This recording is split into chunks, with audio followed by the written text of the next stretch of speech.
Hello అందరికి welcome back to Dolly dumplings. ఇవాళ recipe వచ్చేసి పచ్చి కొబ్బరితో కారం పొడిని ఎలా చేసుకోవాలో ప్రాసెస్ ఏందో చూసేద్దాము. టేస్ట్ చాలా బాగుంటుందండి. ఇది వేడి వేడి అన్నంలో కాస్త నెయ్యి వేసుకొని తిన్నా చాలా బాగుంటుంది. లేదా ఇడ్లీ, దోశ, బోండా ఏ కాంబినేషన్లో తీసుకున్నా చాలా బాగుంటుందండి. ఇప్పుడు ఈ పచ్చి కొబ్బరితో కారం పొడిని ఎలా చేసుకోవాలో ప్రాసెస్ చూసేద్దాము. దీనికోసం ముందుగా నేను ఇక్కడ ఒక కొబ్బరి గిన్నెని తీసుకొని ఈ కొబ్బరి గిన్నెని ఇక్కడ నేను వీడియో క్లిప్లో చూపించే విధంగా చిన్న చిన్న ముక్కలుగా కట్ చేసి తీసుకోవాలి. ఇలా అయినా తీసుకోవచ్చండి. లేదంటే స్టవ్ మీద పెట్టి మంటని లో ఫ్లేమ్లో ఉంచి ఒక 2-3 నిమిషాలు హీట్ చేసామంటే కొబ్బరి అనేది కొబ్బరి గిన్నె నుంచి సపరేట్ అయిపోతుంది. అలా అయినా తీసుకోవచ్చు. నేనైతే ఇలా కట్ చేసి తీసుకున్నాను. చూడండి, ఈ విధంగా చిన్న చిన్న ముక్కలుగా కట్ చేసి తీసుకోవాలి. ఇప్పుడు ఒక మిక్సీ జార్ని తీసుకొని ఆ మిక్సీ జార్లోకి మనం ముందుగా కట్ చేసి పెట్టుకున్న కొబ్బరి ముక్కల్ని వేసుకోవాలి. మూత పెట్టుకొని మధ్య మధ్యలో ఆపుకుంటూ ఈ కొబ్బరిని నేను ఇక్కడ వీడియో క్లిప్లో చూపించే విధంగా మిక్సీ పట్టుకోవాలి. ఇప్పుడు దీన్ని పక్కన పెట్టి స్టవ్ ఆన్ చేసుకొని ప్యాన్ పెట్టుకొని మనం ముందుగా మిక్సీ పట్టి ఉంచుకున్న కొబ్బరి తురిమిని వేసుకొని మంటని లో ఫ్లేమ్ టు మీడియం ఫ్లేమ్లోకి అడ్జస్ట్ చేసుకుంటూ ఈ కొబ్బరి తురుములో నుంచి తేమ అంతా పోయి బాగా పొడి పొడిగా అయ్యే వరకు వేయించుకోవాలండి. అలాగే మధ్య మధ్యలో కలుపుతూ వేయించుకోవాలి. లేదంటే ఈ కొబ్బరి తురుము అనేది త్వరగా మాడిపోయే ఛాన్సెస్ ఉంటుంది. మనం ఇక్కడ పచ్చి కొబ్బరి తీసుకున్నాం కాబట్టి ఈ పచ్చి కొబ్బరిలో నుండి వాటర్ అంతా ఆవిరవ్వడానికి నాకు ఇక్కడ ఒక 5 నిమిషాలు టైం పట్టిందండి. చూడండి, ఈ ప్రాసెస్ అంతా మంటని మీడియం టు లో ఫ్లేమ్లోకి అడ్జస్ట్ చేసుకుంటూ చేసుకోవాలి.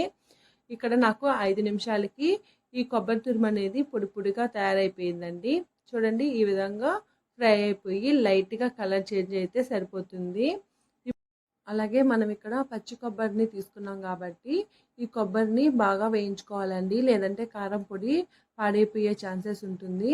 చూడండి, ఈ విధంగా వేయించుకొని ఈ కొబ్బరి తురుముని ఇదే కడాయిలో ఉంచేసి మరో ప్యాన్ పెట్టుకొని ఇందులో 2 టేబుల్ స్పూన్ల వరకు ఆయిల్ వేసుకోవాలి. ఆయిల్ వేడిన తర్వాత 4-5 కారం గల ఎండుమిరపకాయలని తుంచి వేసుకొని మంటని లో ఫ్లేమ్లో ఉంచి ఇవి లైట్గా కలర్ చేంజ్ అయ్యే వరకు వేయించుకోవాలి.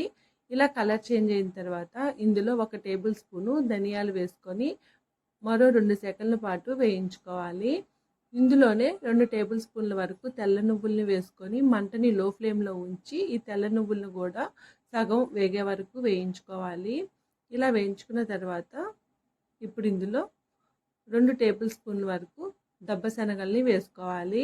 మీరు నువ్వులకు బదులు వేరుశెనగ పప్పులను కూడా వేసుకోవచ్చండి. టేస్ట్ చాలా బాగుంటుంది అలా చేసుకున్నా కానీ. ఇలా దబ్బశనగలను కూడా వేసుకున్న తర్వాత ఒక చిన్న సైజు ఉసిరికాయ అంతా చింతపండుని వేసుకొని మంటని లో ఫ్లేమ్లో ఉంచి 1 నిమిషం పాటు వేయించుకోవాలి. ఇలా వేయించుకొని స్టవ్ ఆఫ్ చేసేసుకొని ఈ దినుసులన్నీ పూర్తిగా చల్లారనివ్వాలి.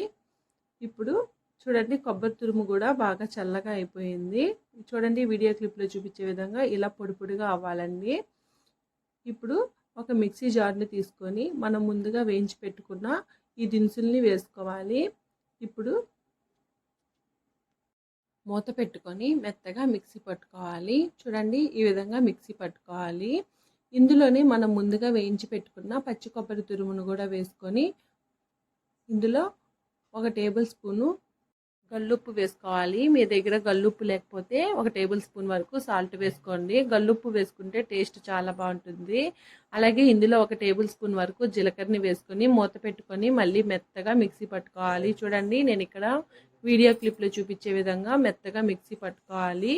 ఇలా మిక్సీ పట్టుకున్న తర్వాత ఇందులో ఒక 20 వెల్లుల్లి రెబ్బల్ని వేసుకొని మూత పెట్టుకొని మరోసారి కచ్చాపచ్చాగా మిక్సీ పట్టుకోవాలి. ఇందులో జీలకర్ర వెల్లుల్లిని ఎక్కువ వేసుకుంటే ఈ కారం పొడి టేస్ట్ అనేది ఇంకా బాగుంటుందండి. ఇలా మిక్సీ పట్టుకొని సాల్ట్ సరిపోయిందో లేదో చెక్ చేసుకొని సాల్ట్ని అడ్జస్ట్ చేసుకోండి. దీన్ని పక్కన పెట్టేసి స్టవ్ ఆన్ చేసుకొని కడాయి పెట్టుకొని ఇందులో 1 టేబుల్ స్పూన్ ఆయిల్ వేసుకోవాలి. ఆయిల్ వేడిన తర్వాత ఒక ఎండుమిరపకాయని తుంచి వేసుకొని 1 టేబుల్ స్పూను పచ్చిశనగపప్పును వేసుకొని లైట్గా ఫ్రై చేసుకోవాలి. ఇందులోనే 1 రెమ్మ కరివేపాకుని వేసుకొని కూడా ఫ్రై చేసుకోవాలి. ఈ ఆయిల్కి బదులు మీరు నెయ్యిని కూడా వేసుకొని పోపు పెట్టుకోవచ్చండి.